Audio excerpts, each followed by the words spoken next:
What's up, guys and gals? Your host with the most, Griever here, as always, bringing you guys the next piece of One Piece, chapter 1071, and there's some stuff to talk about. There is some stuff to talk about in this particular chapter. I hope you guys had a great Christmas break, Boxing Day, all that stuff, and looking forward to a great New Year's Eve and New Year's Day, of course, starting off 2023 with a pretty solid chapter here to end off the year. I didn't think we were going to get this chapter until, I thought that 1069 was the last chapter of the year. So this has just been a double bonus for me. Chapter 1070 and now 1071, both happening before 2023. I'm here for it. I'm absolutely here for it. So we start off this chapter with a lot of people were confused and assumed that when Kuma woke up, he was heading straight to Vegapunk. That was only an assumption. There was nothing in the chapter to state that that's what was happening, and here that clearly doesn't seem to be his destination. Also, why would he randomly, when he decided to activate, we didn't see Vegapunk do anything, like call for Kuma in any way, so I think that was just a big assumption by a lot of people, that it almost became one of those, oh, it's a fact, but it's not really a fact, you know what I mean? Sort of like you know those things, I forget what the method is. There is a word for it or a name for it, but basically where you believe something is fact because it's been told to you and stuff, and it just seems so obvious. Like, for example, a great example of this, what I'm talking about is the devil fruits in seawater. It's only the ocean water or seawater that affects devil fruit users. No, that is not the case at all. We believe it, but it's not the case. Most people are misinformed in that. That's what is an accepted fact or truth that most people just don't even argue against because everyone seemingly believes it, but that is not the case, So it's another one like this. I feel like that's what happened because all over Reddit and Discord today, I saw a lot of people thinking that there was a mistranslation or an issue, or that Kuma's trying to go straight through the red line to get to Egghead Island or something like that. And it's like, well, no, that's probably not the case. It seems like he's more so trying to get up to Mary Joa, or maybe destroying the red line. A lot of people have, of course, assumed that the destruction of the red line and all that stuff would create the all blue, all four C's, yada yada yada. So at the red port, at the base of the red line, he slams right dead on, flies right into the mountainside, crashes down onto the red port town, and wakes up and is just like, yep. And he seemingly is looking upwards. He's looking upwards towards, of course, the top where the world government sits and such like that. So, of course, Redport has been informed a former warlord is attacking. He might be the invincible slave of the Tenant Yobito, but right now he is not that. He is rogue. Exercise caution, do not approach, yada, yada, yada, right? So, what the hell is going on there? We have no idea. Realistically, nobody does. Why is Kuma attacking? Some people have assumed it's because of the ancient robot stuff, and maybe Vegapunk used similar technology to turn Kuma in to a similar model to the ancient robot that attacked Mary Joa when it climbed up there and such. So, that's what's happening? Is it the programming there? Is he finally like, all right, I'm going to get these celestial dragons back for treating me like this? But that doesn't make a whole lot of... I'm curious. I think a lot of people are curious. What is Kuma doing? What is Kuma's objective? And, well, we also know later on in the chapter that Vegapunk apparently can't turn Kuma back because Bonnie, of course, is still chasing Vegapunk. Vegapunk says, no, I can't turn your dad back to normal, but I have a reason why. And I'm going to assume, like a lot of people are assuming, that it's another wish of Kuma's. Kuma asked him to do A, B, C, and his role in the story, his plan, is not yet finished. That's what I'm going to assume. And a lot of people are assuming that. So we jump back to Egghead Island, of course, where CP0 is locked out, of course. They are completely locked out. Funnily enough, though, Lucci and Kaku and Stussy and stuff, they're all there, and they're all thinking, like, all right, destroy all the ships that are there. And, of course, they haven't destroyed the Thousand Sunday, but they're destroying all means of escape while they're locked out of the main, the frontier platform or what have you. Lucci remarks that even with the Seraphim under his control, that we're even getting up there. This frontier dome is a real nuisance. It's a marvel, and how are we meant to flush these straw hats out of here? How are we meant to get at the bodies of Vegapunk and Vegapunk himself? Now, this is where Stussy or Stussy says, "You're determined to ignore the Navy, aren't you, Lucci?" Now, here is the fucking whiniest, the sorest loser. This Lucci right now is being people, and we're going to talk about it. He is being people that are already power scaling what's going down at the end of the chapter and what's going to happen with that. He is just so salty. The salt is just real. There is so much salt that you might as well call it a goddamn blizzard, because he says, "I refuse to accept Straw Hat as an emperor." This dude is coming straight from Reddit. Lucci has just lost stocks galore in the coolness department. This man is so salty after getting bitch slapped, being no diffed with his awakening and his time skip powers and all this shit. Doesn't matter. He got no diff by Luffy because Luffy is a fucking emperor. And Lucci, you ain't that. And Stussy is basically saying, we're not still supposed to, you already disobeyed the once. We're not supposed to engage an emperor without orders. And he's like, but I don't see him as an emperor. What a whiny bitch. I'm sorry. I like Lucci as a design and back then, but this line alone is just making him look like the sorest loser. Like, damn, I don't acknowledge him as an emperor. Well, that's too fucking bad. The only argument you could have made for this was back when he was called the 5th emperor. But he is officially one of the 4 Yonko. That he is one of the Yonko. You cannot, the 4 emperors, you cannot take that away from him. It doesn't, your opinion, Lucci, doesn't matter a hill of fucking beans. Okay? What you think. That's like, Lucci, I don't acknowledge, I have never acknowledged Garp as an admiral. Well, that's kind of too bad. He's still he's still a Marine. Like, I have never acknowledged Sakazuki as fleet admiral. Well, that's kind of too fucking bad because he's still your fucking boss. You know, like, it's just the sorest loser thing. I'm sorry for harping on that, but it's fucking hilarious. So we see all the Vegapunks trying to work together after this. They're looking in on the monitor, seeing that the agents are destroying all possible exits and yada yada yada. The Vega force can only fly on the island and such, and damn, the enemy is doing quite well. So we have all the different personalities of Vegapunk, of course, after different things and want to go about this in different ways, of course.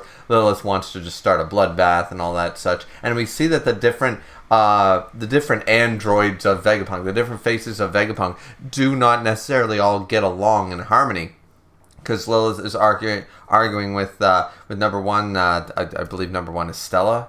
I believe that's Stellar. Anyways, so definitely doing that, or not Stella. What is number 1's name? Anyways, fact of the matter is that they are not necessarily all get along, and that's an interesting dynamic that we're seeing here. Vegapunk's like, all right, so he's all packed up, and he's like, all right, are we ready to go? Are we ready to get out of here? Sort of a thing.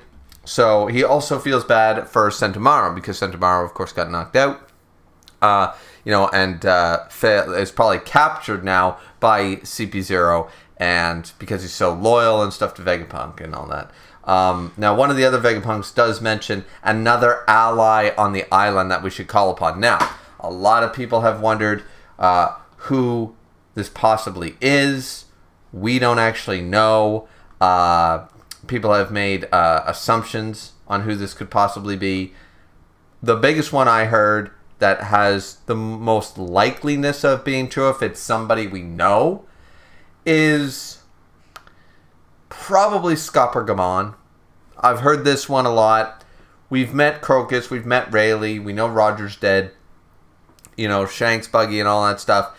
The only other real person that we've been wanting to know about, a lot of people assumed he's the man marked by flames as well. Scopper-Gamon has been talked about much more recently than in many, many years, and people are wondering if we really are in the final saga, which don't believe the editors or Oda. They don't know anything about timelines, and we know that for a fact. But Scopper-Gamon is most likely going to show up at some point in the story, and why not now? Who else would be living on the island?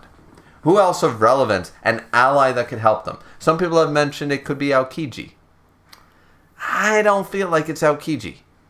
I just don't. I don't feel like that one fits. Some people mentioned Sabo. Sabo doesn't make a whole lot of sense. The only one that makes sense, realistically, if it's a character we know, I feel like it's a character we know of, but we've never met in the story. Right? I feel like it would only be... Now, potentially it could be another supernova, who could be on the island. It could be someone like that. It doesn't have to be a former Roger pirate, but it could be a former Whitebeard pirate. It could be Jozu. It could be Vista. It could be, still, once again, could be Scupper Gaban. It could be Whitey Bay. We don't know, but there's a long list of people this could be. We don't even know if it's a man or a woman. Now they are hesitating about asking them for help. They'll have nowhere left to hide, and they'll be in the government's sights too. So that's why, even though I mentioned supernovas and such, I don't believe it's got to be someone who's been staying out of the government's eyesight for a long time. So a former Whitebeard pirate or a former Roger pirate seems to make the most sense.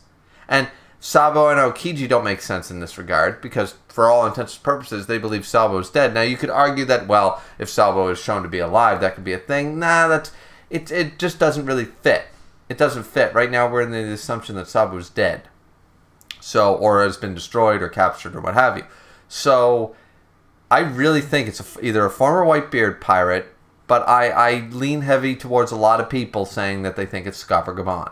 And that would be really cool to see Scopper. You can understand why. Who can tangle with...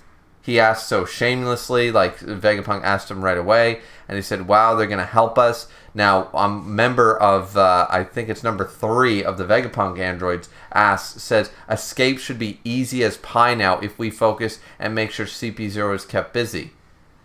Now, the thing is with that, is that this is implying that this person, whoever it is, can easily take on CP0.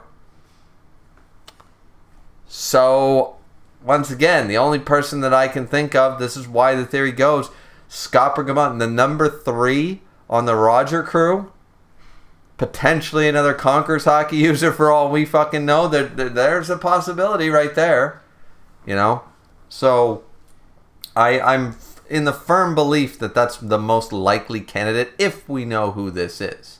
Now, after that's all said and done, though I have heard Weevil as well. I don't think so. I don't know. That one just seems odd to me. I do believe that Scopper Gaban's probably the most likely there. So Vegapunk does ask for help. They mention that this person keeping CP0 busy, and they seem very confident in this, that whoever this is can keep CP0 busy. I'm thinking former Roger Pirate fits that bill pretty good as well. Or it's Silver's Axe, or somebody like that, right? Or it's Shiki the Golden Lion. Who the hell knows, right? But anyways, it's got to be someone of note, someone powerful. Now, this is where Vegapunk also mentions that not only himself, but all the other 6 of him, the other androids, his other facets, they're coming with us, his vessels, they're coming with him as well. And they're like, what, you're all coming? It's like, wow, all right, well, that's cool. Like, some of them are like, Robin's like, all right, yeah, and Nami says it sounds like a pain. Sanji's happy because Lilith will be coming. Frankie's absolutely thrilled at the idea of all these Vegapunks on the ship, and he can, showcase all this stuff. Now, Julie Ribani is once again going after Vegapunk, and we see that later on and a lot of people are laughing at the mention that Luffy says One Piece, because I promised to get that old timer out of here in one piece. Yeah, that's funny. So she ends up, as I already talked about, so we can skip this part, she's basically asking, can you turn my dad back? And he's saying no, but there's a reason for that. We don't get the reason. Luffy meets up with everyone, of course, and it's all fine and dandy. Now, the Frontier Dome has been turned offline. All the defenses turn offline, and CP0 takes full advantage of this.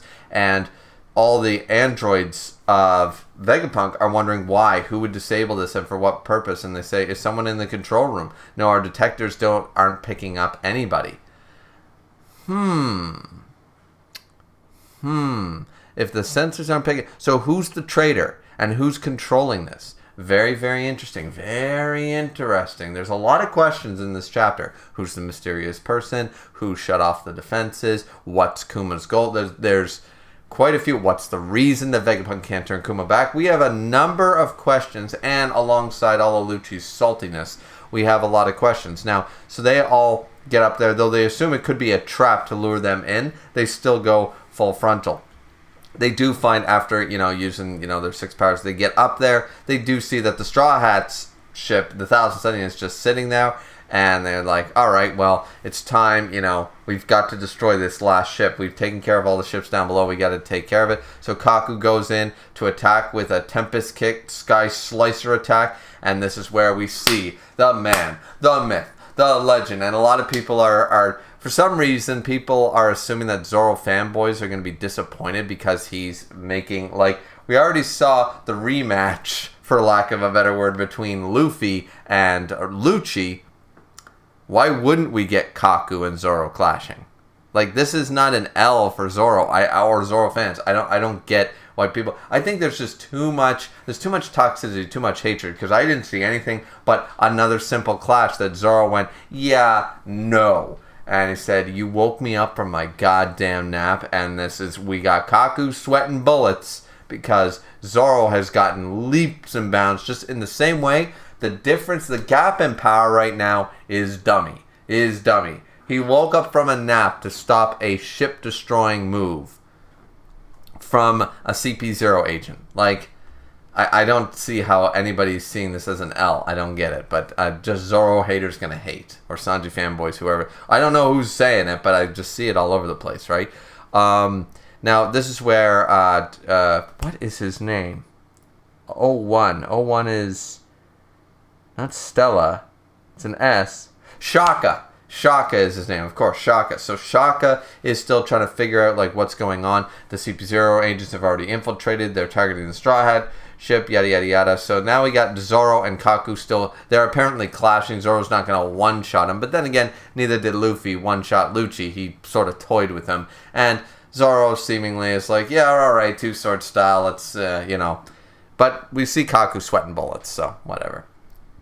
So they're already fighting that, and they're watching all this from the monitor. Luffy finally shows up with Jinbei and Chopper, and everybody's reuniting. Now, where is Brook? Brook was on the ship, of course, but Zoro's the only one seen fighting, so we don't see any Brook this chapter.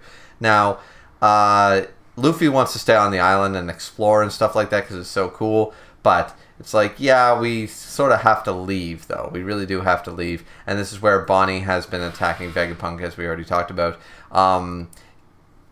This is the part. Well, actually, there's one more part. There's a part following. Everyone's excited. Everyone's like, finally. So many people are super excited for some reason. I don't get why. See, Usopp's not one of my favorite characters, so I don't really give a shit if we ever went to Elbaf. That does not really make or break the story for me. After mentioning it for so long, similar to Wano, it would seem weird if we never went to Elbaf, but I don't get why everyone's so hyped. We know next to nothing about it. We know it's the home of the Giants. We know Big Mom pissed them off. That's kind of it. You know what I mean? We don't really know a whole lot. It's Usopp's dream right now to go there. There's realistically, people are just hyped because they know the name of it. What about old Lightning Island we never got to go to? Does anybody remember Raijin Island? Does anybody remember the Lightning Island? Yeah, what's on that one? Maybe I want to go there instead of Elbaf. You know what I mean? So people are getting really excited over this, that Kid is actually going to be on Elbaf, the home of the Giants. So we're probably going to see Kid and Killer again with the Straw Hats. Maybe they'll have left by the time people are saying, oh, it's going to be another meetup. But they just met up last arc, so I don't think they're going to meet up. I think Kid is going to arrive there, end up leaving before the Straw Hats get there, and we're going to be like, what happened here? Or what's going on? Pirates! And maybe something like that. Who the hell knows, really? But Kid and Killer have finally reached Elbaf, apparently. The final part of the chapter is where a lot of people are talking. A lot of people are going to be talking. This is where the power scalers come into the mix. So, at G14, everyone's supposed to remember Kizaru's order. This isn't a buster call. This is a super buster call. This is get rid of everybody, okay? So, every warship got to head out there. Someone's going, yeah, no. So this is where we get, you want to launch an offensive against an emperor right now. And it's like, oh man, Lucci's disobeying orders. Who else would disobey orders? Who else do we know in the Marines that disobeys orders? It's the man, the myth, the legend, the hero of the Marines, the strongest Marine in history, Monkey D. Garp. And he's showing up to say, huh? Why would I bother telling the top brass? Why would I don't answer the Sakazaki. I don't answer the Celestial Dragons. I do what the fuck I want. I'm the hero of the goddamn Marines, and I'm retired, by the way. So he just shows up in his battleship, and so far, somebody mentioned he's the only one we know of that has a battleship. So, like his own battleship that's specifically his, with his own, like, you know, sort of Jolly Roger and all that kind of stuff. So it's quite funny in that regard. But also, there was one other thing I forgot to mention before we get into Garp. Oh yeah, somebody also mentioned that, and I didn't catch this at first, but the first time Zoro and Kaku met was actually on the Going Merry, and he surprised Zoro then, and he was asleep. And now the second time they meet all these years later, it's on the Thousand Sunny, it's still on the ship. Zoro was asleep, and Kaku, and he's like, who the hell are you, what happened? So, interesting reunion, the parallel is there. I forgot to mention that. Once again, I didn't catch it, that was somebody else, but I read the comparison. I went, oh yeah, that had to be intentional on Oda's part. So, Garp has already shown up to G14, and he basically is yelling for Helmeppo and them to get the hell out here. And they're like, is it a pirate? What's going on? It's like, no, that's Vice Admiral Garp's ship. He's like, Kobe went and got captured by Blackbeard, Garp. It's like, I couldn't do anything to help. And Garp's like, quit your yammering. Get on board. We're going to go to Hachinosu. We're going to go to the pirate paradise. We're going to go to Hachinosu and beat the shit out of the snot. Sorry, beat the snot, not the shit. We're going to beat the snot out of those pirates and go save Captain Kobe. Like it's no big damn deal. The hero of the Marines, Garp, shows up. Now, people are saying there's a break next week. I'm not seeing it listed here, so just saying. But Helmeppo is getting on the ship. Garp is literally going with only his own crew and his own ship, and basically, for what we can assume, just fodder. Like the Marine fodder. He's not taking anybody super. He's literally super. He's literally just going. He's like, get on board. And they're like, you want to go take on an emperor? He's like, yeah. Why the fuck would I be scared of an emperor? And once again, this is Garp. And the man, the myth, the legend. He might be past his prime. But I have been seeing Blackbeard dipping out of fights that he is scared of for ever since Blackbeard has been introduced. This man has been dipping out of fights. This man has been, or being fucking told to dip out of fights. He got his ass kicked by Magellan. He dipped from Shanks. He dipped from Rayleigh. And now he's about to dip from Garp, okay? So, end of the day, it's absolutely hilarious. So many people are going to be toxic as shit about this. We don't know if the Law and Blackbeard fight is going on right now. Garp might go to Hajinusu, beat the shit out of whoever is on the island, and then fucking peace with Kobe. Now, I want to see Garp clash with Blackbeard, but see, Blackbeard won't clash with him, because even if the Viz translation, which we're not going off the Viz, but in the Viz translation, Rayleigh says, I couldn't have beat Blackbeard. Now, in the better translations that we all know and love, he said, I probably couldn't beat Blackbeard. Like, that would be a high diff fight, and I'm not sure that I could win it. He was doubtful. He was humble and doubtful he can win on a 1v1. Not that there's no chance like the Viz does, which, once again, do we really trust the Viz? Think about all the things Viz gets wrong. We're not trusting Viz with that. But Blackbeard dipped out of because he didn't think he could take on Rayleigh. If Blackbeard was confident that he could take on Rayleigh, why would he dip? And so he's gonna dip for Rayleigh, but not dip for Garp. I just don't see it. I think if he shows up, Garp's gonna show up. He's gonna go in there like a wrecking ball, similar to what Gecko Moria did, except successful. And then he's gonna be like, all right, give me Captain Kobe, and I won't fucking destroy this entire island right here, right now. So we're about to see Garp strut some stuff. A lot of people are calling Garp death flags. I don't see it. I really just don't. Blackbeard is not a head-on confronting type of guy. He never has been throughout the whole story. And when he does, he takes L's. So I just don't know why people assume that this is Garp's death flag. Garp dying to Blackbeard. Like, I just don't see it. If he's going to dip for Rayleigh, why the hell would he not dip for Garp? Like, that just doesn't make sense. They're in the same class of legends. In fact, you could put Garp above Rayleigh. Most people do. Who are the three legends? You've got Roger, you got Whitebeard, and you got Garp. They're the three. They're the top echelon.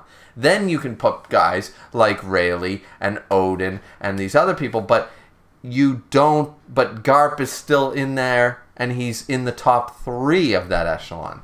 Not below Rayleigh, certainly. So, once again, I'm not 100% convinced that everyone thinking that this is Garp's death flag, Garp about to take the huge L, about to get captured. Once again, he might, but it's going to be through deception and deceit and having Garp's hands tied sort of idea. Or Garp's going to go in, beat the shit out of them and be like, all right, take me as your hostage. Like, I can see Garp doing this because Garp does shit on a whim. He's be like, give me Kobe and you can have me as your hostage. How about that, Teach? And Garp just doing that for the fun of it. Like, I can see Garp pulling a stunt like that. Be like, listen, you and I can beat the shit out of your Paradise Island here, and, you know, we can both walk away beaten and bloody, or I'll make you a deal. I don't do any of that. You give me all my Marines, you let them leave safely, you don't attack them as they retreat, and you can have me. You know, that might be Garp's whole plan. Because Garp knows, Garp has said, just like Rayleigh, he's not unaware that he's not in his prime. He's not unaware of that. So, maybe he's thinking he's going to go in, strut his Conqueror's hockey off, which we all know he's got. Jesus. He's going to strut with that Conqueror's hockey with each damn fist and just make a little showing, make it look good, and then we'll do something like that. Who knows? Who knows? There's many possibilities here, but I think people have been sleeping on Garp. The same people that are calling death flags and Blackbeard's going to no diff and all this stuff about Garp are the same damn people who think that Garp was not a rival to Roger. And they even didn't believe, everyone thought that he got the title Hero of the Marines because he captured Roger and his whole thing is based on a lie. Like he's the Buggy of the Marines or some shit. Or he's the Axe Hand Morgan of the Marines. And it's like, no. He's not. He got the title Hero of the Marines for a totally different reason. And still that doesn't shut up the Garp naysayers. I don't know where this hate for Garp... Everyone puts Roger and Whitebeard up on this pedestal. They both have stated Garp is the top Marine. Nobody took them at their word. It's the Garp slander and hatred makes no sense to me. I will never believe any of it because it just doesn't make sense for the story. And even when Roger himself, after we found out that is not why he got the title Hero of the Marines, and Roger himself, after beating the shit out of some Marines that tried to capture him, stated, in his prime, yeah, if I wanted a challenge, you should send Sengoku or Garp. The rival of Roger, he's still the rival, alright? So you can't have Roger up here and Garp down here. It just don't work that way. So... yeah, there's going to be a lot of salty people when Blackbeard takes another takes another L. There's going to be a lot of salty people, but is what it is. We're going to have to wait and see. But what did you guys think of the chapter? I thought that was a great chapter. So many questions. How is it going to go down? And is it going to be off screen? Is it going to be another one of those? Garp has seemingly been killed by Blackbeard in the newspapers. The Hero of the Marines vanquished. Fallen at sea to the might of Blackbeard or something. Is it going to be one of those? We're not actually going to see it. Like, we don't even know what happened to Gecko Moria. Like, is it going to be another one of these off-screen things? We have no idea what happened. Is that what's going to go down? Like, I don't know. I'm just curious. I hope that Oda actually shows us. Like, he showed us Law versus Blackbeard. I want to see if Garp is actually going to confront Blackbeard. I want to see it. I want to see that fist right in Blackbeard's fucking face, and just to showcase so all the naysayers can be like, yeah, it doesn't matter, he's Garp, Monkey D, the fist himself. So yeah, there's a lot of There's going to be a lot of naysaying in this going forward and stuff. And we're probably not even going to see the Garp versus Blackbeard fight for like months now. So people are going to be debating this till they're blue in the face. But anyway, that's the review. There's so many questions for this chapter. So many plot lines starting. What do you guys think? Once again, more questions than answers in this chapter, but what a chapter to end off on, and starting with 1072 for 2023, clearly, in the new year. As I said, some people are saying that there's a break this week. I don't know if that's the case or not. I don't see it translated here, but it could be the case. But once again, this is coming from the guy who thought that 1069 was the last chapter of the year. So I'm just out to lunch, guys, when it comes to that stuff. So there might be a break next week. There might not be.